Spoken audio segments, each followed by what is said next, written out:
छठी पुतली रविभा ने जो कथा सुनाई वो इस प्रकार है। एक दिन विक्रमादित्य नदी के तट पर बने हुए अपने महल से प्राकृतिक सौंदर्य को निहार रहे थे।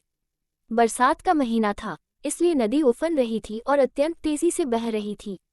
इतने में उनकी नज़र एक पुरुष, एक स्त्री और एक बच्चे पर पड़ी। उनके वस्त्र तार तार थे और चेहरे पीले। राजा देखते ही समझ गए ये बहुत ही निर्धन हैं। सहसा वे तीनों उस नदी में छलांग लगा गए। अगले ही पल प्राणों की रक्षा के लिए चिल्लाने लगे। विक्रम ने बिना एक पल गंवाए नदी में उनकी रक्षा के लिए छलांग लगा। अकेले तीनों को बचाना संभव नहीं था, इसलिए उन्होंने दोनों बेतालों का स्मरण किया।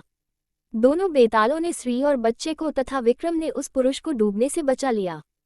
तट पर पहुंचकर उन्होंने जानना चाहा वे आत्महत्या क्यों कर रहे थे।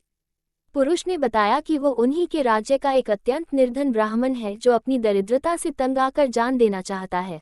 वो अपनी बीवी तथा बच्चे को भूख से मरता हुआ नहीं देख सकता और आत्महत्या के सिवा अपनी समस्या का कोई अंत नहीं नजर आता। इस राज्य के लोग इतने आत्मनिर्भर हैं कि सारा काम खुद ही करते हैं, इसलिए उसे कोई रोजगार भी नहीं देता।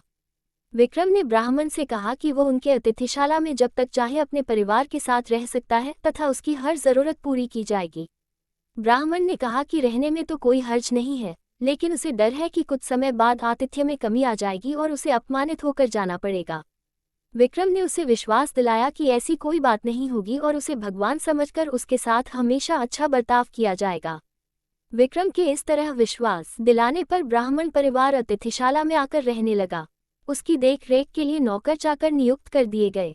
वे मौज से रहते, अपनी मर्जी से खाते पीते और आरामदेह पलंग पर सोते। किसी चीज की उन्हें कमी नहीं थी, लेकिन वे सफाई पर बिल्कुल ध्यान नहीं देते। जो कपड़े पहनते थे उन्हें कई दिनों तक नहीं बदलते। जहाँ सोते वहीं थूकते और मलमूत्र त्याग भी कर देते। चारों तरफ गंदगी ही गंदगी फैल गई। दुर्गंध के मारे उनका स्थान एक पल भी ठहरने लायक नहीं रहा। नौकर चाकर कुछ दिनों तक तो धीरज से सब कुछ सहते रहे, लेकिन कब तक ऐसा चलता। राजा के कोप की भी उन्होंने परवाह नहीं की और भाग खड़े हुए। राजा ने कई अन्य नौकर भेजे, पर सब के सब एक ही जैसे निकले। सबके लिए ये काम असंभव साबित हुआ। तब विक्रम ने खुद ही उनकी सेवा का बीड़ा उठाया। उठते बैठते, सोते जगते वे ब्राह्मण परिवार की हर इच्छा पूरी करते। दुर्गंध के मारे माथा फटा जाता, फिर भी कभी अपशब्द का व्यवहार नहीं करते।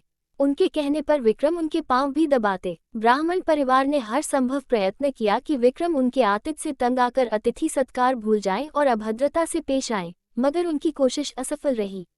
बड़े सब्र से विक्रम उनकी सेवा में लगे रहे, कभी उन्हें शिकायत का कोई मौका नहीं दिया। एक दिन ब्राह्मण ने जैसे उनकी परीक्षा लेने की ठान ली।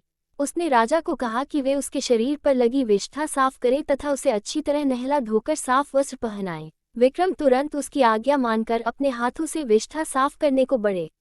अचानक चमत्कार हुआ, ब्राह्मण के सारे गंदे वस्त्र गायब हो गए। उसके शरीर पर देवताओं द्वारा पहने जाने वाले वस्त्र आ गए। उसका मुखमंडल तेज से प्रदीप्त हो गया, सारे शरीर से सुगंध निकलने लगी।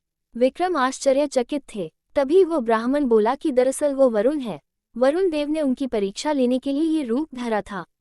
विक्रम के अतिथि सत्कार की प्रशंसा सुनकर वे सपरिवार यहाँ आओ थे। जैसा उन्होंने सुना था वैसा ही उन्होंने पाया, इसलिए विक्रम को उन्होंने वरदान दिया कि उसके राज्य में कभी भी अनावृष्टि नहीं होगी तथा वहाँ की जमीन से 3-3 फसलें निकलेंगी। विक्रम को वरदान देकर वे सपरिवार अंतर्ध्यान हो गए।